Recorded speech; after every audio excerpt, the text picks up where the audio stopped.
mind is a weapon, and you got to begin to use it and control it. Most people are out of control with their mind. They don't point it at something. They let the world point it, and they misfire all the time.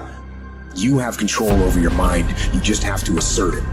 You have to decide that you are going to be in control, that you are going to do what you want to do. And if you understand the mind, it does what you tell it. That's its job.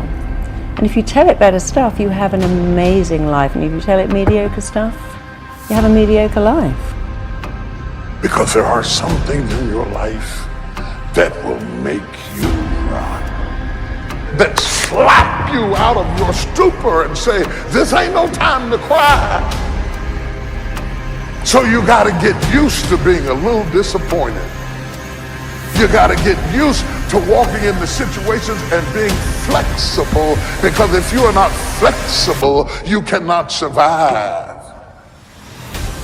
And all of a sudden, life demands that you pick up the pace. If you don't pick up the pace, you're going to be left behind. Because almost all problems can be solved if only you take the time to see them and think them through. That's very easy to understand, and it's very easy to say, but it takes strong character to put it into practice. You live in a world that's flat and two-dimensional. In other words, the impatient person lacks all sense of perspective. Perspective lets you measure your plans and current events against things that have already occurred, and also against your desires and aspirations for the future. Then and now, here and there, near and far, need and know, watch and wait.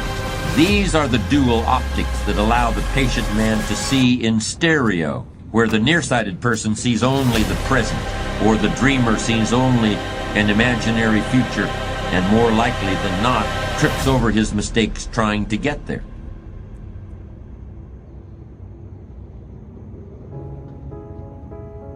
Why is it that most people don't pursue their dreams or don't do better than what they're doing if they're capable of doing it?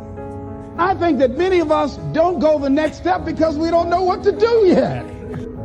Keep your arms straight. And I say that the reason that we don't even explore the possibility of what to do is because subconsciously we don't believe that it can happen for us, and we don't believe that we deserve it.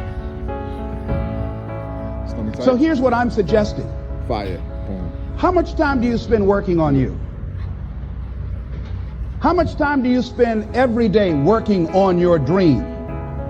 In the last 90 days, how many books have you read? In the last year, what new skill or knowledge have you acquired? All the way through. What kind of investment have you made in you? So I'm saying that as you begin to look at where you want to go,